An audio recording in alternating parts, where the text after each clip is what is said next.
Blog Talk Radio. Are you ready to take a bite out of the competition? Are you looking for ideas to make your business better? Welcome to the Core Business Show with Tim Jacquet, sponsored by Apple Capital Group. At the core of every successful business, you'll find people making a difference. And with each episode of the Core Business Show, we talk with those people, examine those ideas, and explore the strategies that make them special. Now, the host of the Core Business Show, Tim Jacquet. Good morning, everybody. Welcome to another episode of the Core Business Show. I'm Tim Jacquet, your host.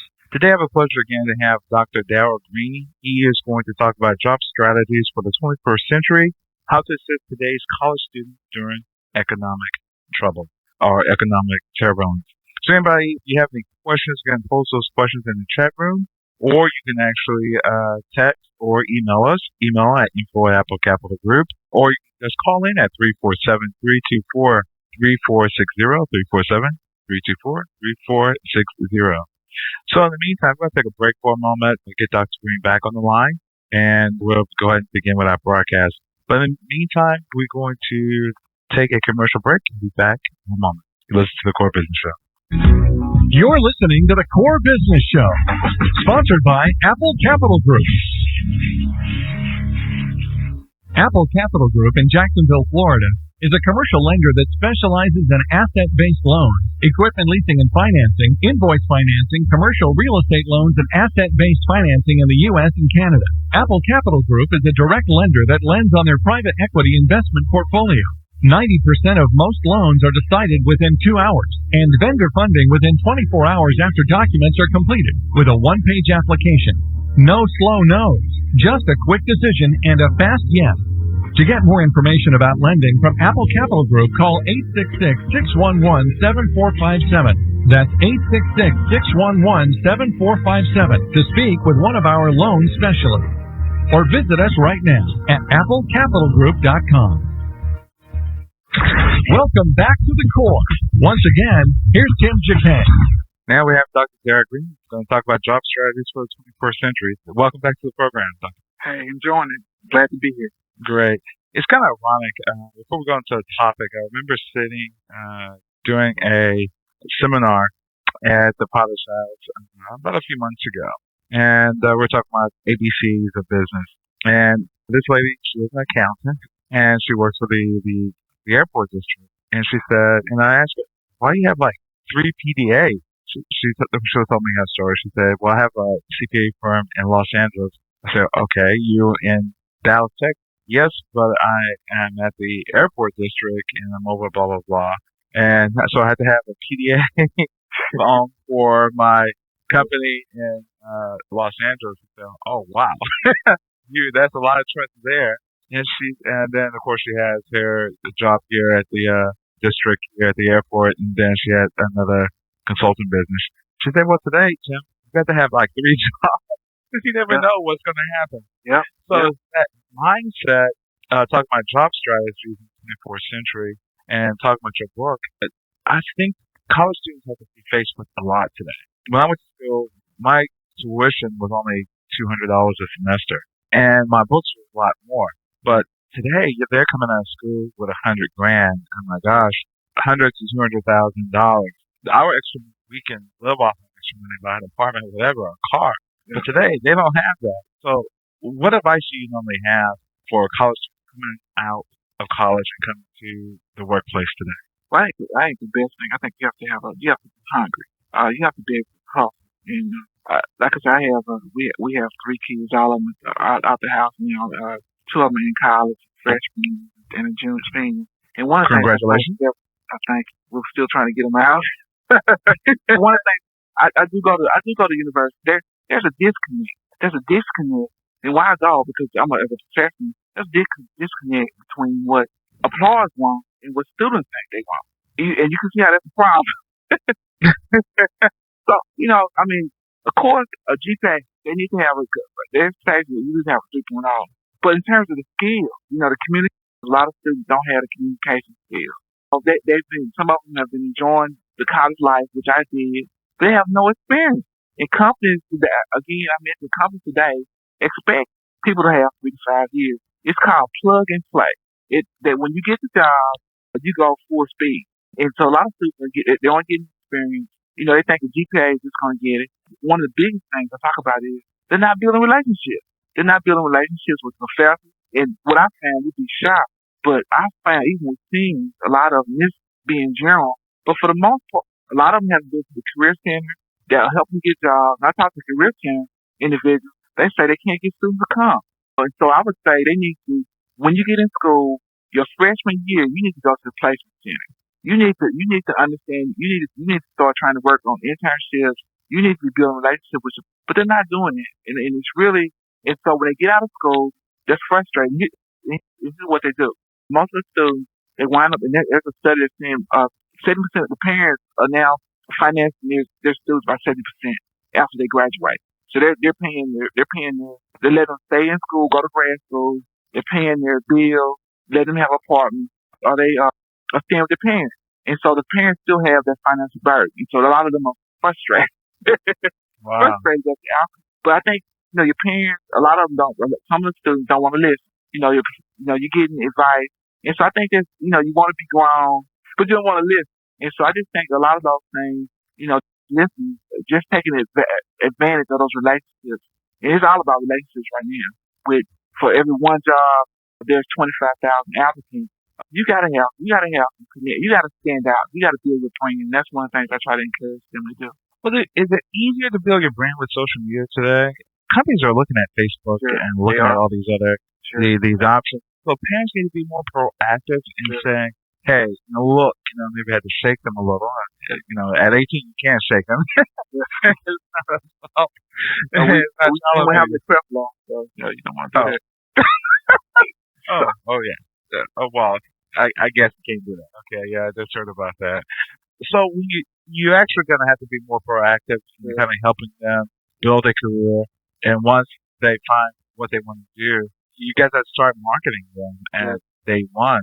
Sure. Maybe put them on a LinkedIn account. Maybe and say, hey, I can't do this on Twitter, can't do that, or you're going to be homeless, or you got to make it extreme so they understand and believe. Because you got to be careful on what you actually post out there because it reflects the company. There is a sense of companies even asking for Facebook password to look at your timeline. Have you ran into that in the course of your research? Yeah, I mean, that's the thing. I talked to human. I was going to Alabama A&M University with some corporate professionals at human resources, and they're saying the first thing they do is they go on Google and they find out all the things they can find out about you. They go to your Facebook page, they do all of that, and the whole thing is elimination. They're trying to eliminate you. So when it's not only what you have on your Facebook page and what you tweet, it's also who's you linked to. And so I mean, and so you have to be careful there. But one of the things I want to go back with you talking about the parents is that one of the things that you don't want to do as a parent, and it's one of the things is that you want your children to be able to survive. And what I see a lot of parents, we call them helicopter parents. They're going to school with the students. They're calling themselves because the students they've always had A's and now they're getting a C, and so they're having it out with the professors. They're taking. I've seen some parents actually doing the homework with the students. These are college students, and so when they're able, they don't have the parents, they can't survive. And so what I'm encouraging parents to do is you have to build those things to make them tough. You got to let them handle that bill. You deal with that bill you made. You got to let them. We call it hit hard knock. I mean, you don't let them go to the bottom, but if you don't, then I see parents. They're raising not only raising their kids, they're raising their grandkids because the kids just can't cope. And that's why I kind of caution you can't put your kids in a situation where you're doing all the responsibility. You made it very easy for your kids. They weren't washing dishes, they weren't doing any chores, and now this kid is now 30 and they can't find. They go. I say faking the job search. They go online, put two or three resumes out and applications. They're finished.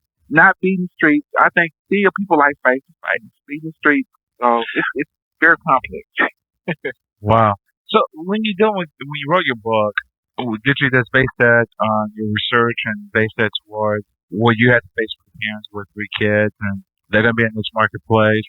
What inspired you to come up with this title and write the book? Well, actually, it came about. I was do a 2 day tour with the Urban League, National Urban League Black Executive Change Program.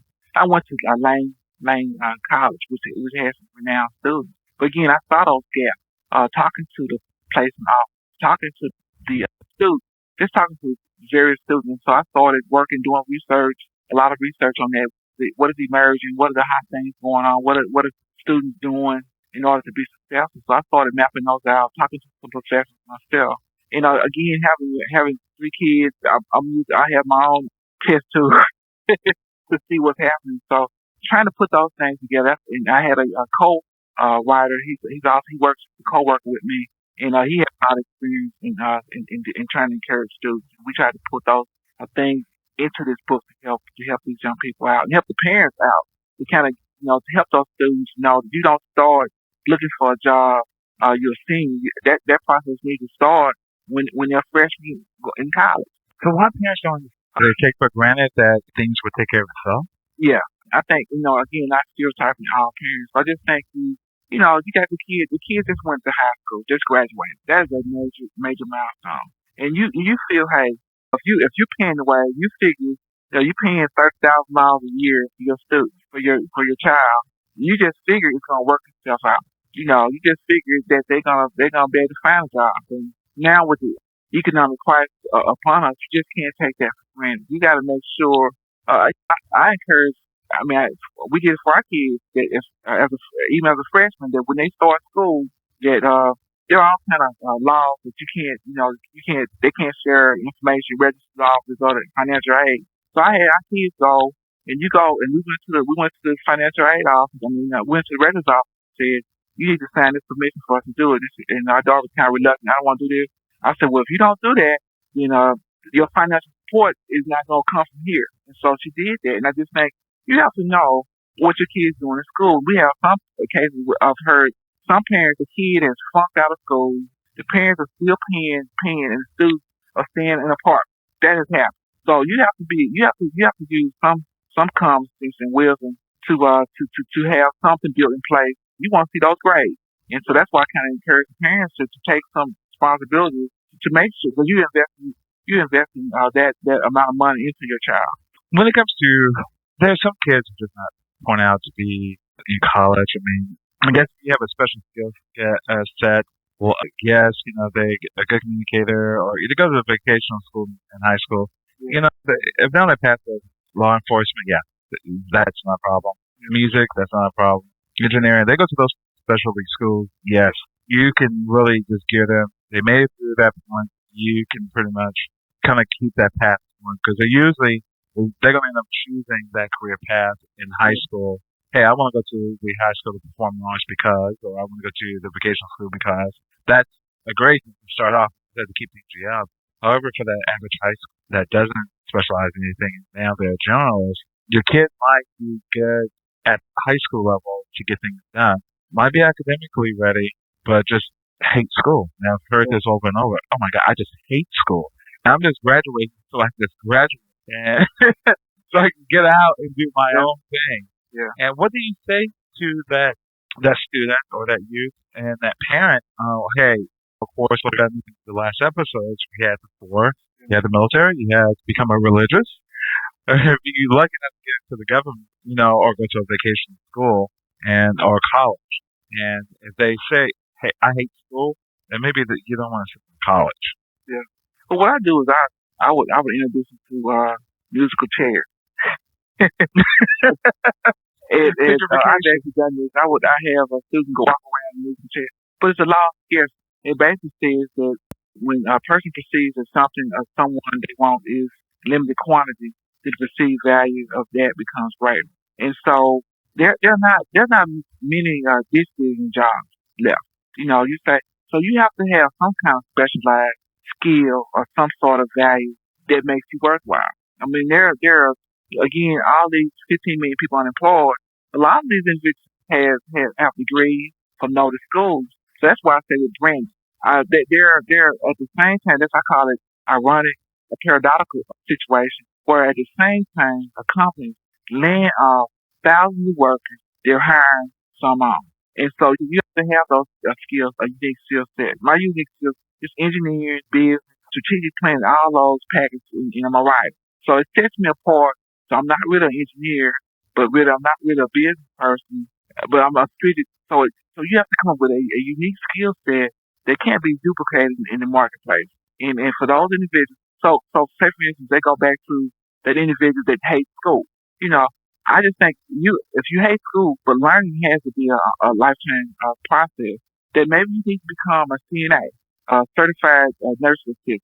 In the state of Tennessee, at least in Knoxville, that's about $800. You can go to the American Red Cross. You get that, you go work in a nursing home, you build that skill. Somebody in the nursing home likes what you're doing a good job. They say, you know what? We want to increase your learning, increase your skill. Maybe you need to get this certification and become a radiologic a person, radio technician. So that's where you have to be strategic. Learning.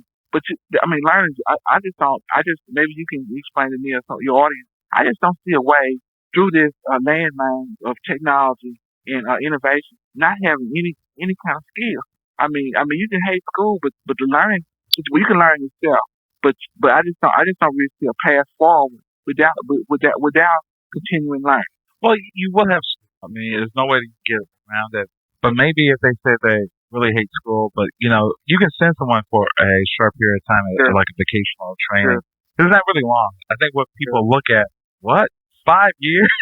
When I went to school, the kids have it lucky because we had a 5-year track, and we had to go during the summer the last 2 years in order to get an education degree. There's no way to get around it because the track, you had to be on course because the education track is a whole year, and then you have an internship, which is 1 semester. So you really can't take any classes during the internship with the student teacher, maybe 1 or 2 at the most, but most of your day is dealing with your student teaching. So I just couldn't get around it. So you had to go to the summer in order to graduate on time. But I think at an 18-year-old, what they look at, really think about it, 5 years is a lifetime to them. Sure. My gosh, it turned 5 years. They remember being 12. Look how long it took them just to get to 18. But then multiply that, if you say 10 years, my gosh, it's like a death sentence to become a doctor. But I'm looking at your book, and here you have the table, and it says America's top stress occupation, firefighters one. Mhm. But that's a good skill. And they're hiring firefighters across the nation. And you have your camaraderie. Same thing report the police force. They take care of their own. They're a community to themselves. So now wherever you go, you're taken care of. Go ahead. Yeah, one of the things I want to share, another statistic that really blew me away. Why we need to be concerned by our kids? Because of globalization, there's a normalization of wage. So we talk about a living wage. But what has happened? There's a study that says, I guess I ask you a question. What does a middle class wage, annual wage mean across the world on average? Can you tell me what that is? What would you think would be the range for middle class? A person considered to be middle class around the world.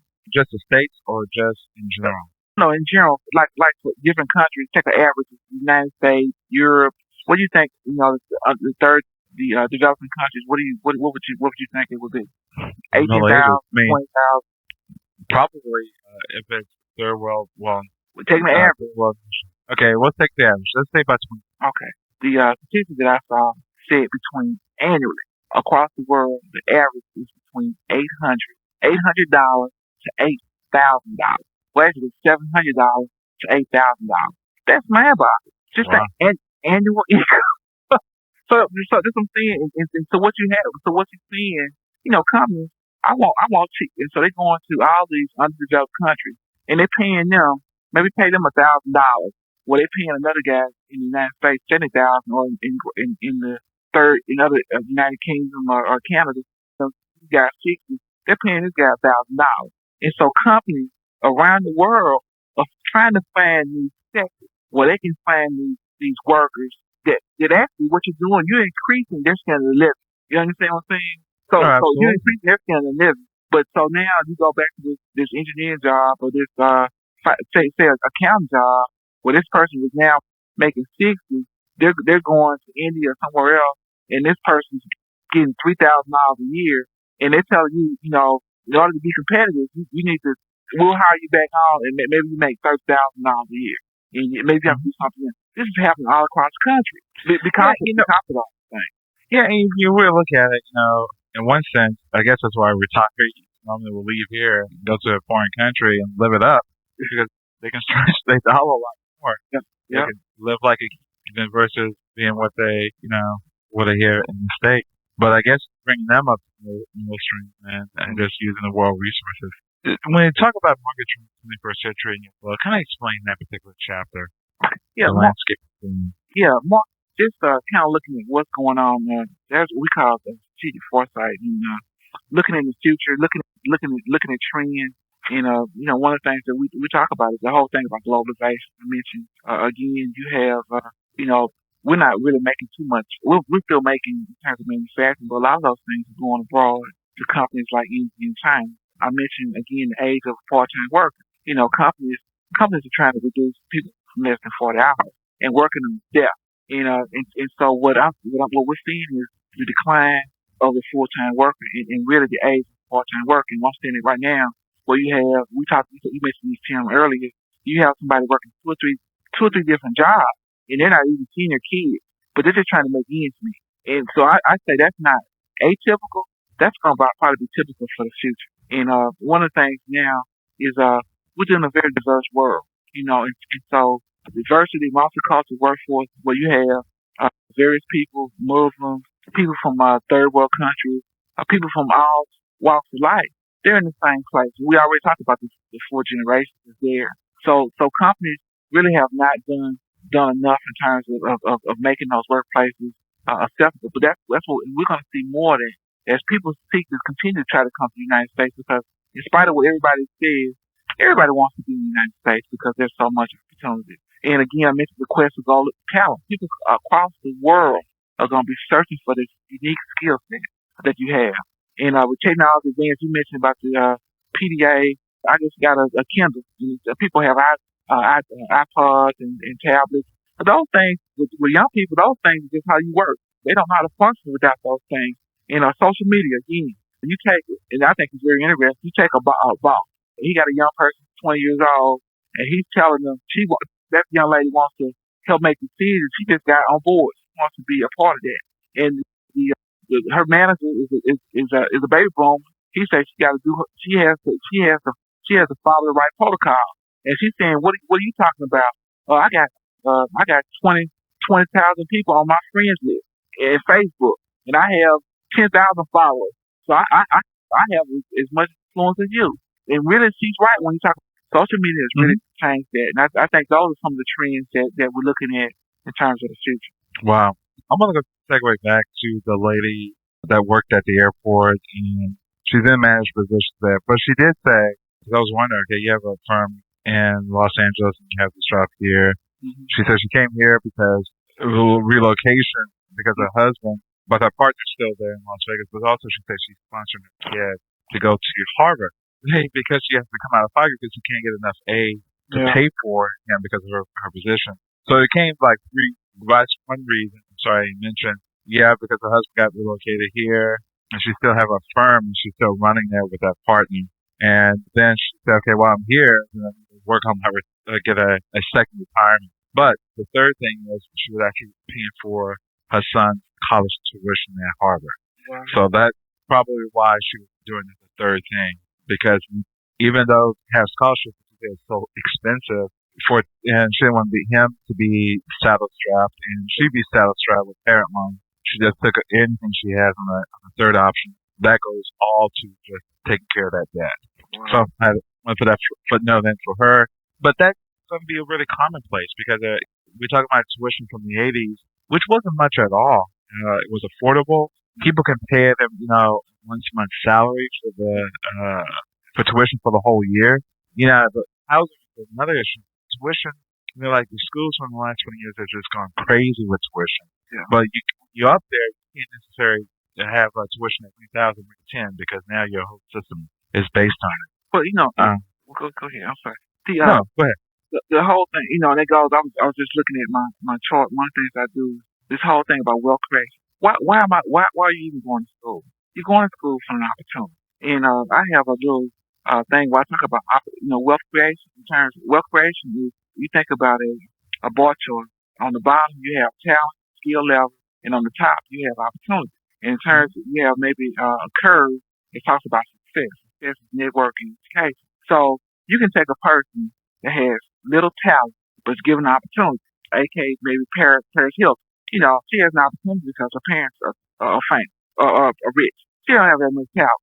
But you take somebody, who like a LeBron James. He has the talent. He's getting the opportunity to demonstrate that. And so I think as parents, I think as students, you have to evaluate: do you go to Harvard? I mean, because I know a lot of people who've gone to Ivy League schools. Have heard about them, and they're in the unemployment line too. So maybe I go to a 4U college. I can pay for it. My parents can pay for it, and look at this options because really you're using the same textbook. And really, there's a debate that probably needs to be going on in the academic community. If a guy who's a professor, who's also has been an executive, and you take a guy who's maybe been at an Ivy League school, and that's all he's done, who can share with the students, give them the better benefits, if being saying that the experiences are different and the education levels. Maybe that professor went to a 4 year school, state school, and other ones. So that's the debate that needs to be taking place in terms of, do you go to a school that's very expensive, or do you go to a school that's local in your area and can you get a same quality education? I think the answer is yes. Okay. Is there a brighter day for us these days? I think it's a team approach. I think students need to build relationships again with the professor. I've seen programs that will give students summer internships, give them a job after college, and they don't know because they're not engaged with professors. With your parents, working with the parents, where the parents become an advocate for their kids, but they don't become a coach for kids. Where letting them build that mental toughness, maybe letting them pay some of their, letting them when they come home for the summer. You either work if you can't find a job, you can't find a job, then you need to volunteer your services at some place like the American Red Cross or the Boys and Girls. You need to do something. You should not be in the house sleep until 1 o'clock. You need to be doing something. So I think it's a team approach. I think there is brighter days ahead. But I think there's gonna be dark days too. So you have to have a vision of something better. When it comes to, I think, and also you say emerging careers for the future, you have blogger, you have content and community managers, green funeral directors, and okay, you can be green with a high. Patient advocates, move management, social media strategist, video journalist, which we know, virtual business provider, as some of the things. And also, you mentioned earlier as pilots. My wife's a flight attendant, and Wow. I believe pilots make a lot of money. Flight attendants do pretty well. They can just keep working, and they get, they work 3 days a week, and they get a full year salary with a month's vacation. So it's kind of a win-win both ways.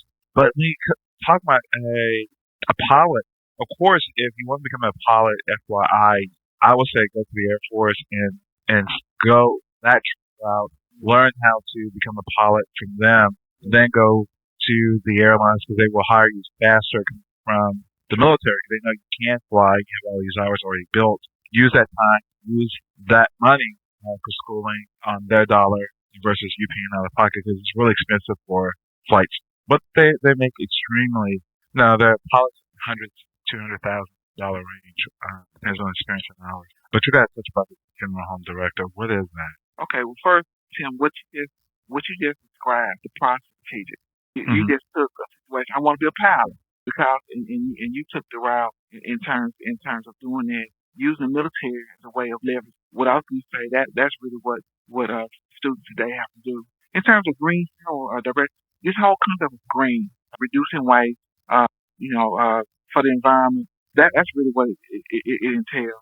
Really, a lot of that now, because a lot of people are cremation, they're going their route to come to college. But trying to preserve the environment by using maybe better products that's better for the environment in terms of what they do. That's really what it boils down to, being environmentally conscious in terms of dealing with the deceased. Wow, that's amazing. Also, let me run through, I guess, number 3, you said corporate expectations of workers. Can I explain that section, the corporate expectation of workers, if you do land your corporate job? Yeah, I mentioned about this concept called plug and play. Mm-hmm. Companies expect employees to come prepared. They're looking for people who can critically think. A lot of people they're looking for self starters. People that I don't have to ask, especially at the white collar jobs. Certainly they look for that. In certain jobs, creativity becomes important. Thinking outside the box. And for the most part, we have not done a good job of allowing our kids, students, to think outside the box. Now, when you went to kindergarten, now I would actually say all the skills that you learned from kindergarten are the skills that employers need. Being able to communicate, being able to work well with people, being able to listen, and bringing a certain level of enthusiasm. If you think in kindergarten, there's a lot of enthusiasm that goes on. Well, employers are looking for that same kind of enthusiasm when you come into work. They don't want anybody who's always gloom and doom, always complaining. They wait till you get on the job long enough. I guess you can do that. They're looking for people that make an organization better. But really, critical thinking is really a key component. Again, strategic thinking about not only the day to day, but looking at long term on what unintended consequences can come by certain decisions. And that's what Wow. I talk about corporate expectations for workers in my book, Job Strategies for the 21st Century. Okay. And those are jobs, right?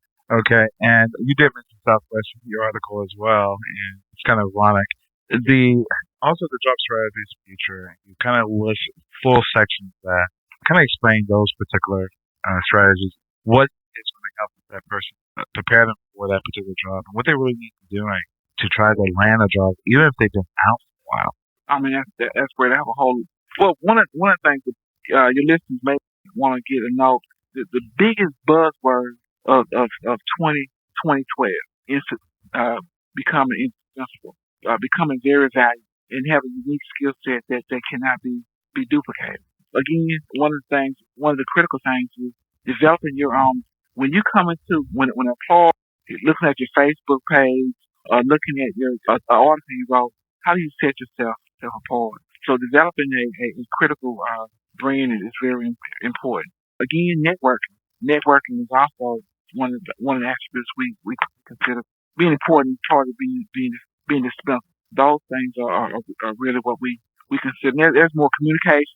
Being able to communicate is very important. Skill, if you learn, would be very important. And the ability to network, some of the key things I would say is very important. And building influence and career sustainability in the future. Mm-hmm. Okay. And what do you think? Do you think things are going to get better over time with this economy? In the short term? In the long term, things will be better. In the short term, I think it's going to be tough because again, we go back to companies. It goes back to this whole concept of globalization. Companies are ridding themselves of non-value functions that they run, and they're looking to countries across the world to provide that storage in a very inexpensive way. And companies know, in terms to increase their profitability, they can do two things. They know one thing is technology. When you introduce technology, you can reduce your cost and introduce an outsourcing function. All those two areas relate to labor. Labor means people. And so that's why I say it'd be different. So, I mean, among those millions of people unemployed, again, companies, I think HP announced that they were going to reduce their workforce over time. I don't remember the term 10%, but you got large corporations doing that, and so that they can compete with China has companies too, and those companies are being subsidized, and so they're trying to leverage the playing field. And how they do that is with the labor force. So for those individuals that are prepared, they have the passion, they have a vision, they have the right skill set, those individuals are going to do well. Again, if their brain, and my pastor talks about this, everybody wants to be outstanding, but no one wants to stand out. In this millennium, it pays to stand out. And that's what I encourage people to do in job strategies for the 21st century. So how can you again, standing out, writing an article, it goes back to customer service. Understanding what your customer wants. If I got an employer, I know I'm looking for opportunity. They're looking for somebody who can. Maybe there's a part that needs to be done for the corporate executive. I jump on that. I'm putting my name out there. I'm organizing it. I get a name out there. They understand it. But also, you can do on the internet. You can go to associatecontent.com and you can start writing articles on some area. That way, when they Google you, people try to find you, your name comes out. Putting a dynamic profile on LinkedIn.com and then joining some of those groups, answering some of those questions, becoming an expert on those. It's all about relationships. Those are the ways that you stand out, building those relationships. In that last section where it says the critical job strategies for the future, you have branding, communication, which we keep talking about, the articles. I guess you have to sell yourself globally, and then sell yourself. You got to set yourself up for the employer, so when they begin to do their due diligence, they can see more about you, to learn more about you, see if you can be a good fit for their organization. Of course, you talked about networking, you talked about the opportunities, but how can you make yourself unique? Okay, that's a great question. I'm gonna go back one step. One of the things in recruiting students and interviewing students on campus, you will not believe that students aren't prepared. They aren't prepared. They don't know anything about the employer, or know very little things about the employer. So doing your homework. To your question, I think one of the things is developing a personal strategy for your career. You got to list what you want to do in terms of what's your maybe your short-term goals, 2 to 3 years, or maybe your long-term goals, and building we call strategic alliance. Networking. So you're trying to pretty much try to get a leg up, trying to build relationships so that you can use that opportunity. Strategic alliance is really reciprocal. I'm building a relationship with this individual, but I'm trying to help that individual reach their goals and their desires. That individual is doing the same thing. I think now you have to build those strategic alliances. Your professor, you want him to help you get a job, but you're doing those things in terms of being a better student, that you're taking those leadership roles in those organizations on campus, that he can say, hey, that's one of my brightest students. So when companies come, he's one of the individuals, you're one of the individuals that they're selecting. So building those strategic alliances and building those skill sets, you have to build those skills. And anything that's worth having is worth putting some effort in. So those are some of the things that can address the question that you asked. Okay. In closing, any last thoughts, and then tell us where can we get your 2 books we've been talking about for the past hour? Sure. I think in the 21st century, if we left 2011, a lot of people had some unfulfilled dreams. Branding becomes very important. Building a brand that says a lot about you, whether you're online and offline. In terms of where you get the book, Amazon.com or any online or offline bookstore, you can receive the book, or you can go to my website, www.darylgreen.gov or .org. Okay, perfect. And again, what's that website again? The website is www.darylgreen.org. Okay. And also you get the books on Amazon, sure? Yeah, that's correct. Okay, great. Well, Dr. Green, thank you for joining the program today. Thank you so much for your time.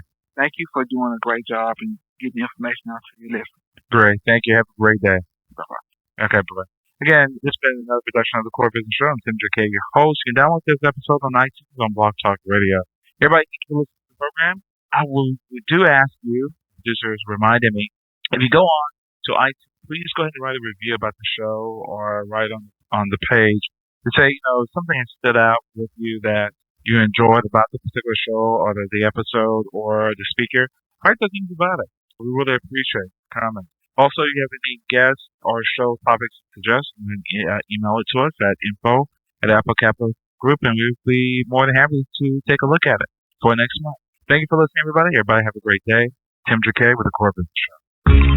Thank you for listening to the Core Business Show with Tim J.K. For a free quote on equipment leasing and financing, visit our website, applecapitalgroup.com. That's applecapitalgroup.com. And fill out the information to receive your free quote. We hope you'll join us for our next episode. And remember, you can always get to the core via iTunes. You'll find all our previous episodes there. Thanks again for listening to the Core Business Show with Tim J.K.